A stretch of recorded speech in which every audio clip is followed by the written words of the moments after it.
I should not have appointed Peter Mandelson.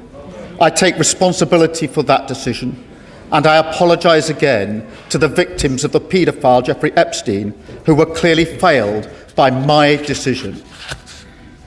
Mr. Speaker, last Tuesday evening, the 14th of April, I found out for the first time that on the 29th of January 2025, before Peter Mandelson took up his position as ambassador, the Foreign Office officials granted him developed vetting clearance against the specific recommendation of the United Kingdom security vetting that developed vetting clearance should be denied.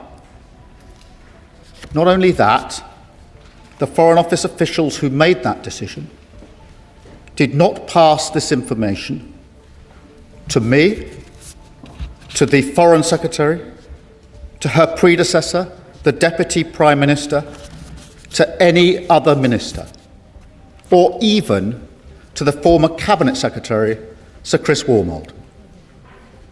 I found this staggering, and therefore last Tuesday I immediately instructed officials in Downing Street and the Cabinet Office to urgently establish the facts on my authority. I wanted to know who made the decision, on what basis, who knew, and Mr. Speaker, I wanted that information for the precise and explicit purpose of updating this House. Because this is information I should have had a long time ago. And it is information that this House should have had a long time ago. It is information that I and the House had the right to know. Mr. Speaker, I know many members across the House will find these facts to be incredible.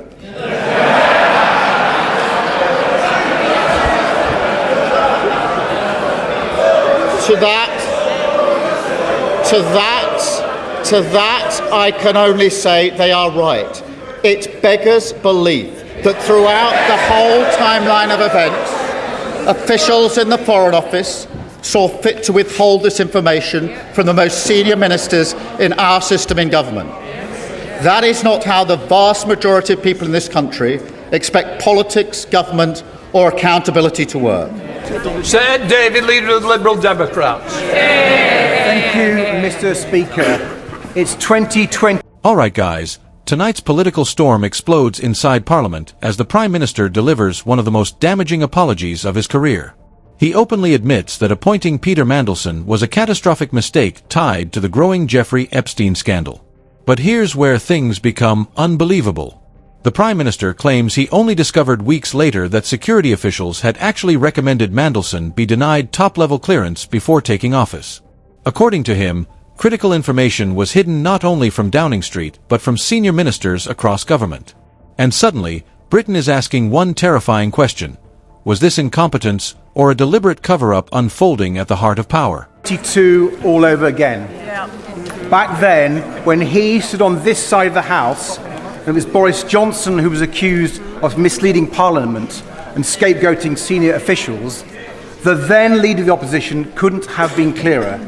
The public need to know, he said, that not all politicians are the same, that not all politicians put themselves above their country, and that honesty, integrity and accountability matter. So he promised change, Mr. Speaker. He promised to break the cycle and stop the chaos. And he promised a government with, and I quote, more focus on long-term strategy, not the short-term distractions that can animate Westminster. I'm afraid the fact that he even had to make the statement today shows how badly he has failed, how badly he has let down the millions of people across our country who are so desperate for change. He blames his officials. He says he had no idea. He gives every impression of a Prime Minister in office, but not in power. The facts remain, even on his own account. The Prime Minister appointed Peter Mandelson as ambassador to the United States even after he had been warned about his relationship with Jeffrey Epstein. The Prime Minister announced the appointment before Mandelson had been vetted, despite the clear risk to national security of putting someone unsuitable in that role. And one of his top officials, just 3 weeks into the job, clearly believed the Prime Minister wanted Mandelson to be appointed regardless of what the vetting process turned up. And the Prime Minister has relied on the vetting process to defend his decisions. So why did he ask so few questions personally about the vetting process itself? We all know the truth, Mr. Speaker.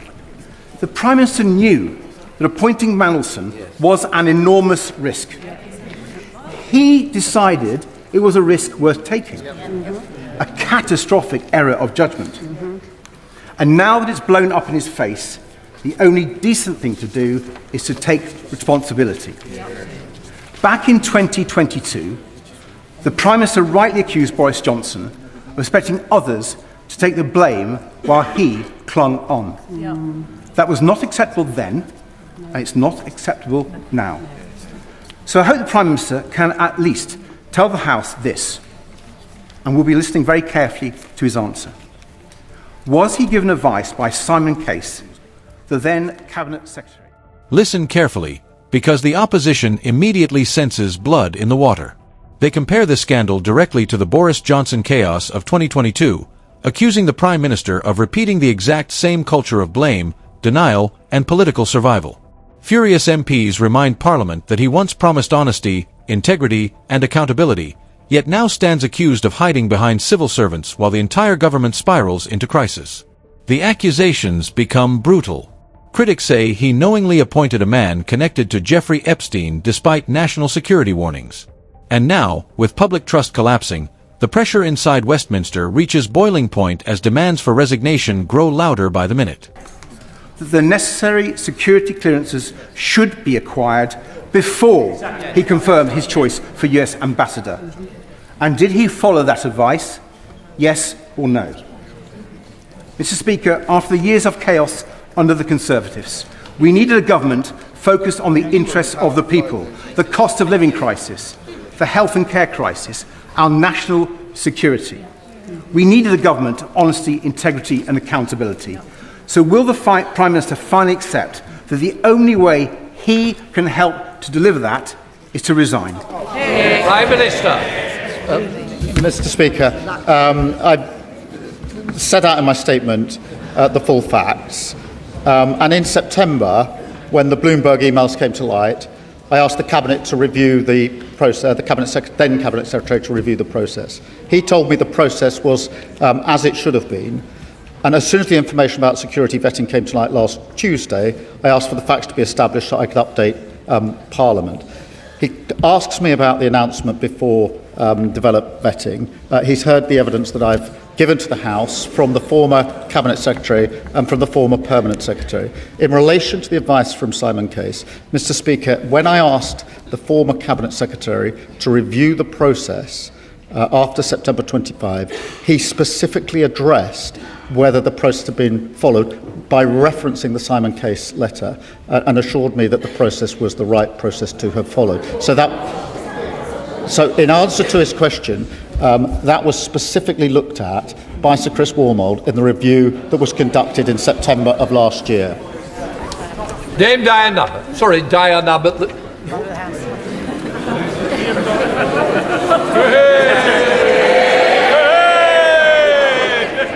The Prime Minister has gone on at considerable length about process and procedure.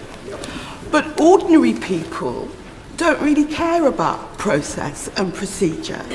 They want transparency and they want to know that they can have confidence in the words of elected politicians, like all of us in this chamber. On the question of Peter Mandelson, it was in the 90s that Peter Mandelson had to resign from the Cabinet for the first time because of his dealings with the millionaire Geoffrey Robinson. It was a few years later. What happened next completely shifted the atmosphere inside the chamber. Opposition leaders pressed the Prime Minister over whether senior officials had warned him to secure proper clearance before publicly confirming Mandelson's appointment. Instead of giving a direct answer, he repeatedly defended the process, claiming reviews later assured him everything had been handled correctly. But MPs were not buying it. All right, guys, this wasn't just about paperwork anymore. This was about judgment. Critics argued that announcing such a sensitive diplomatic appointment before full vetting was reckless beyond belief. And as the Prime Minister struggled to calm the storm, Parliament began smelling something even worse, a government losing control of itself. He had to resign for the Cabinet for the second time because of his relationships with the billionaire Hinduja family. Peter Mandelson has a history.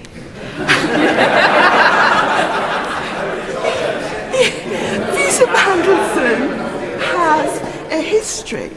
And what this House wants to know is why, knowing Peter Mandelson's history, going back now 30 years, and given what has been known, it's one thing to say, as he insists on saying, nobody told me. Nobody told me anything. Nobody told me. The question is, why didn't the Prime Minister ask?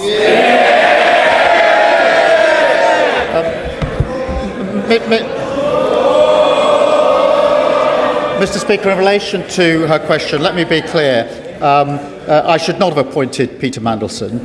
As soon as the further revelations came to light, I asked the Cabinet Secretary to review the process so I could be assured about the process. He wrote to me on the 16th of September, setting out the conclusions of that review and assuring me the process had been followed properly.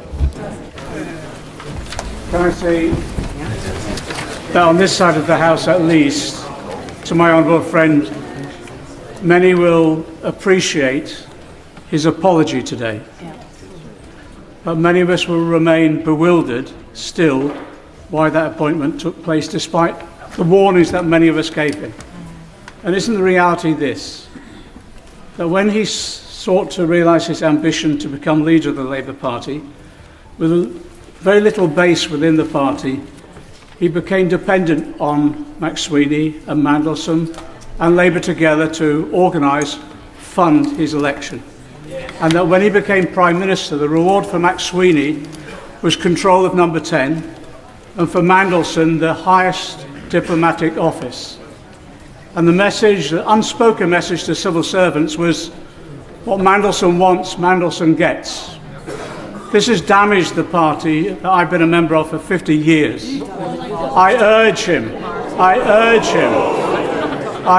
him to take steps to clear this toxic culture out of our party and take the first step by having an independent inquiry into Labour together.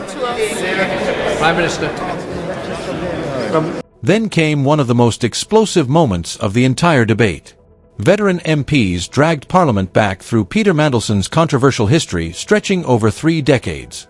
They reminded the House about earlier resignations, billionaire connections, and repeated ethical controversies that had already damaged public confidence long before the Epstein revelations emerged. The message was savage and direct. The Prime Minister cannot pretend ignorance when Mandelson's political baggage was already legendary. One furious Labour veteran even accused the leadership circle around Downing Street of building a toxic culture where powerful insiders always got what they wanted. Suddenly, this scandal stopped being about one appointment and started looking like a crisis consuming the entire political machine. Mr. Speaker, can I just deal with what's at the heart of that question in relation to an unspoken message to civil servants? I don't accept that, Mr. Speaker.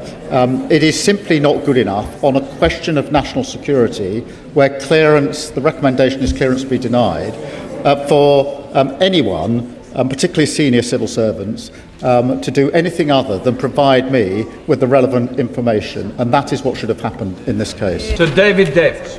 Mr. Speaker, the Prime Minister has twice rebuffed first the Leader of the Opposition, then the Leader of the Liberal Democrats, when they said that the then Cabinet Secretary's advice to the Prime Minister was to get the clearance before the announcement. So I'm going to read in one sentence from a document entitled Options for HMA Washington from the Cabinet Secretary of the day to him personally. It says, if this is the route you wish to take, you should give us the name of the person you would like to appoint and we will develop a plan for them to acquire the necessary security clearances and do due diligence on any potential conflicts of interest or other issues of which you should be aware before confirming your choice. The House doesn't want to hear about what Mr. Wormold said a year later. That was the advice then. Why didn't he follow it?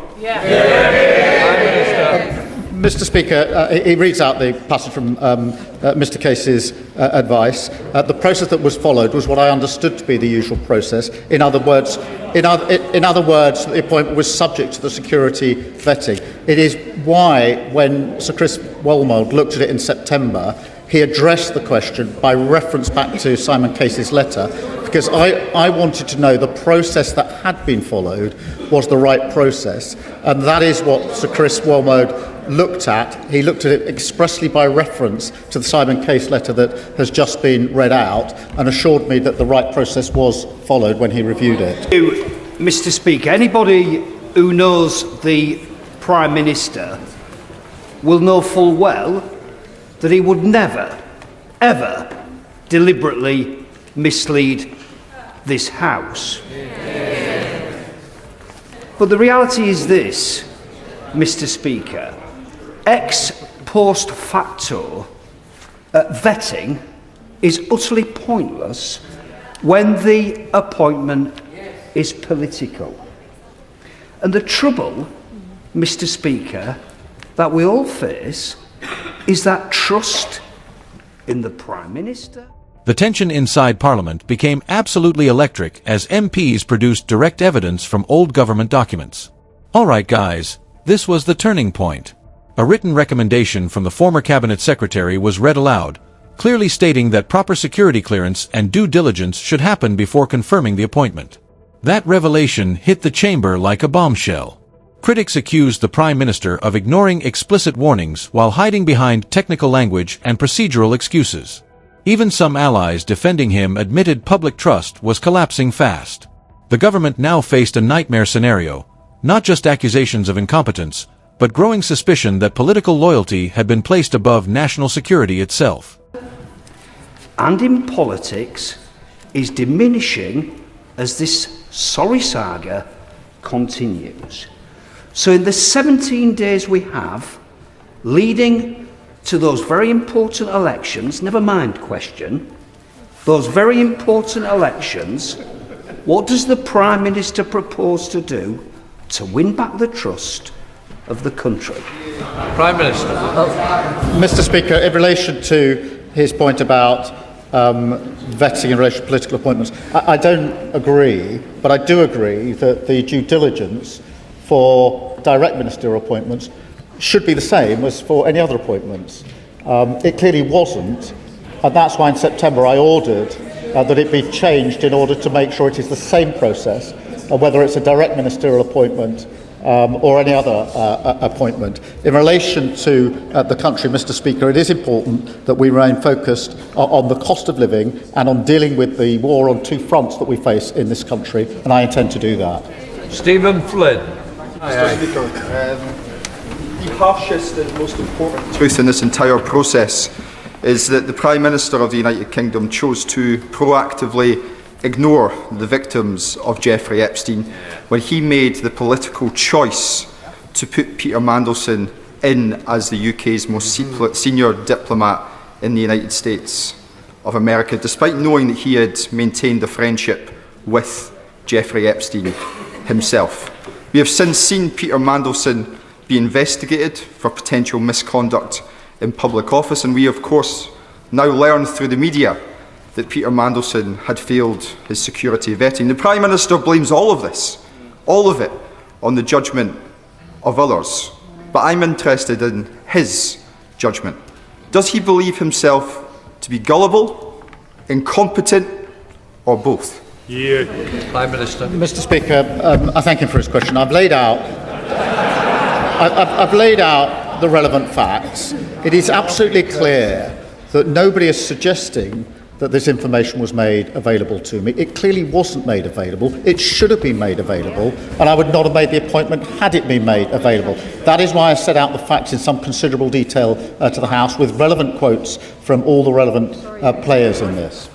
Stella Creasy. Thank you, Mr. Speaker. The Prime Minister is being candid about some of the Rachel Maskell. Thank you, Mr. Speaker. At the beginning of February... And then the attacks became personal.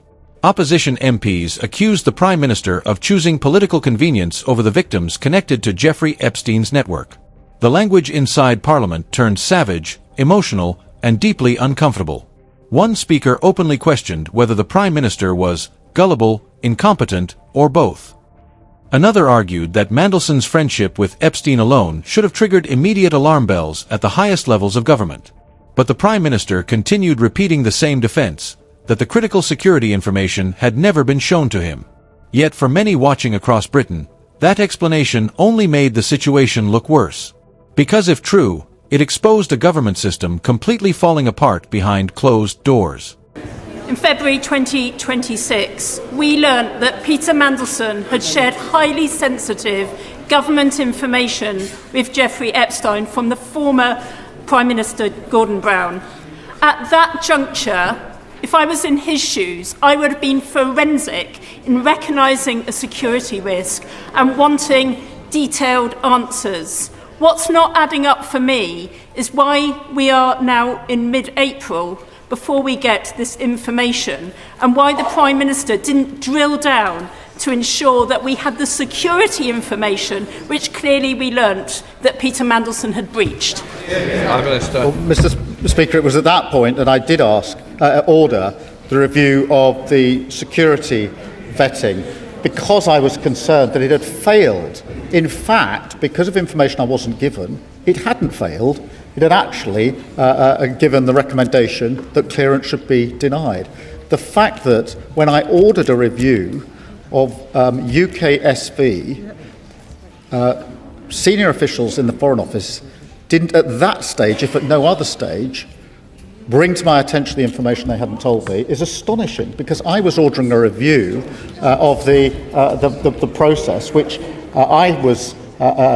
which looked as though it had failed, when in fact it had flagged the relevant concerns. You're a champion. There are 61 conflicts raging around the world. I've never known international diplomatic relationships be more fractured. FCDO is pushing through 40% cuts of aid and 25% cuts of staff, all under the watch of the Permanent Under-Secretary. So can I ask the Prime Minister, what risk assessment was carried out before he was removed? Prime Minister. Mr. Speaker, I was dealing with a very serious issue. I asked my team to establish urgently the facts on Tuesday night. I spoke to the former Permanent Secretary on Thursday night. As a result of the information I had and the exchanges I had, I made it clear that I no longer had confidence in him. Anderson. Thank you, Mr. Speaker. The problem the Prime Minister's got is no one believes him. The public don't believe him. The MPs on this side of the House don't believe him. His own gullible backbenchers don't believe him. So does the Prime Minister agree with me? He's been lying. Prime Minister, sorry, we don't use those words. Listen carefully, because by now the debate had transformed into full political warfare. MPs demanded to know why security concerns raised months earlier failed to trigger urgent action sooner. Others warned that Britain was facing dangerous global instability while senior leadership became trapped in scandal and internal chaos. The Prime Minister responded by admitting he had lost confidence in key officials after learning the truth, leading to dramatic consequences inside the Foreign Office itself. But Parliament was no longer satisfied with apologies. Angry exchanges erupted across the chamber, accusations of dishonesty flew openly, and one MP was eventually thrown out after refusing to withdraw explosive remarks aimed directly at the Prime Minister's credibility. I'm sure the members withdrawn it. Mr. Speaker, I have the greatest respect for you and your office, but I will not withdraw. That man couldn't lie straight in bed. The order. Mr. Anderson, you'll have to leave. Phil Brettle. Speaker, when Sir Ollie Robbins came before the Foreign... Neil Duncan Jordan. Thank you, Mr. Speaker.